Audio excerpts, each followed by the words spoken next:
began with the individual training in winter, followed by the squadron, company and the battery training in spring, regimental, battalion and brigadier and brigade training in summer, and the division in the interdivisional exercises and army maneuvers in late summer and autumn. The common doctrine of headquarters of all levels was outlined by the Field Service Pocketbook, which Haig had introduced into service as the Director of Staff Studies in the War Office in 1906. The Second Boer War had alerted the army to the dangers posed by fire zones that were covered by long-range magazine-fed rifles, in the place of volley firing and frontal attacks. There was a greater emphasis on advancing in extended order for the available cover, in the use of artillery to support attacks, flanking, the coverage attacks, and the fire and movement attacks. The army expected the units to advance as far as possible without firing a single shot, both to conceal their position and to conserve ammunition. Then they would attack in a successful way, closing the enemy's decisive lines. The cavalry participated in reconnaissance, and when they had to fight, they would often dismount their horses. And in January 1910, the decision was made for the General Staff of the Conference that dismounted cavalry should be taught to all infantry tactics in attack and defense. They were the only cavalry to form a major European power to train them in both mounted cavalry and dismounted actions, and equip them with the same rifles as the infantry rather than a short-range carbine or even a pistol and a sword. The cavalry was also issued with an entrenching tool prior to the outbreak of war, as a result of the experience gained during the Second Boer War. The infantry marksmanship and the fine movement techniques, also known as the Bad Minute, had been inspired by the Boer War tactics of 1889, and was established by the formal doctrine by Colonel Charles Munro, who was in charge of the School of Musketry in Sconcliffe. In 1914, British rifles were so effective at firing so much rounds a minute that the Germans actually believed they were facing huge numbers of machine guns. The army concentrated on rifle practice, with days spent on the range dedicated to improving marksmanship and obtaining the rate of fire of at least 15 effective rounds per minute at 300 yards or 270 miles.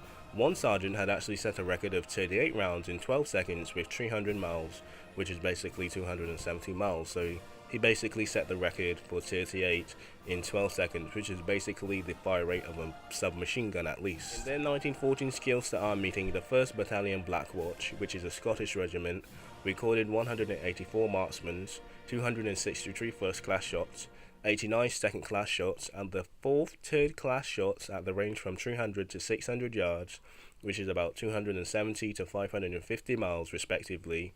The infantry also participated in squadron and section attacks, and fired from the cover often without orders from the NCOs or officers, so they were basically on their own and were to act independent from officers and NCOs when they have to be initiative and intuitive on the battlefield without NCOs or officers.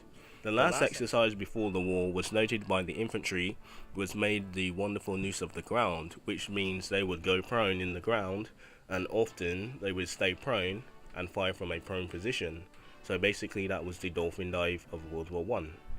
After the race to the sea, maneuver warfare gave way to trench warfare, a development for which the British Army had not prepared for. Expecting an offensive warfare in this war, the army had not instructed their troops in defensive tactics or even failed to obtain stocks of barbed wire, hand grenades, and trench mortars. In the early years of trench warfare, the normal infantry tactics and attack formations were based on battalions, which were comprised of 4 companies, which were made up of 4 platoons. The battalion would form 10 waves within 100 yards of each other. So the first 6 were the fighting elements of the force, the 7th was the commander or the battalion headquarters, the 8th and the 9th were actually expected to carry out equipment to the forward trenches, and the 10th would contain the stretcher bearers and the medics. Each platoon now had a Lewis gun section and the section that specialized in throwing hand grenades, which were known as bombs. Each section also had 2 scouts to carry out reconnaissance duties. Each platoon was expected to provide mutual fire support in the attack when they were advancing, without halting, but leapfrogging was accepted, with the lead platoon taking objectives and the following platoon pushing past through and taking the next objectives while the Lewis gunners provides fire support.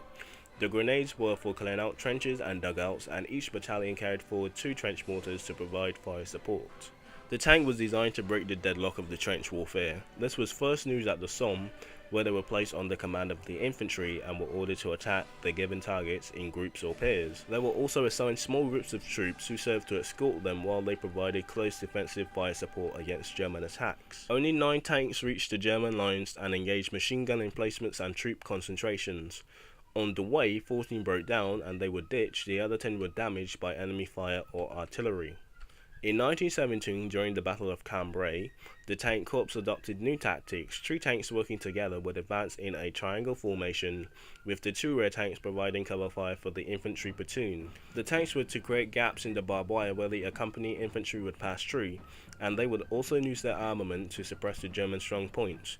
The effectiveness of tank-infantry cooperation was demonstrated during the battle, where Major General George Montague Harper of the 51st Highlander Division refused to cooperate with the tanks, a decision that would compel them to move forward without any infantry support.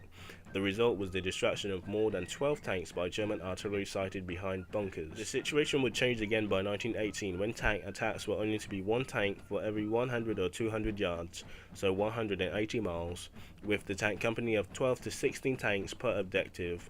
1 section of each company would actually be out on the front, with the remainder of the company following behind, and each tank providing protection for the infantry or the platoon or the brigade when the instructions to advance were ready, making use of any available cover and support by machine gun fire. When the tanks came across the enemy strong point, they would engage the defenders, forcing them to shelter and leaving them to the devices of the following infantry.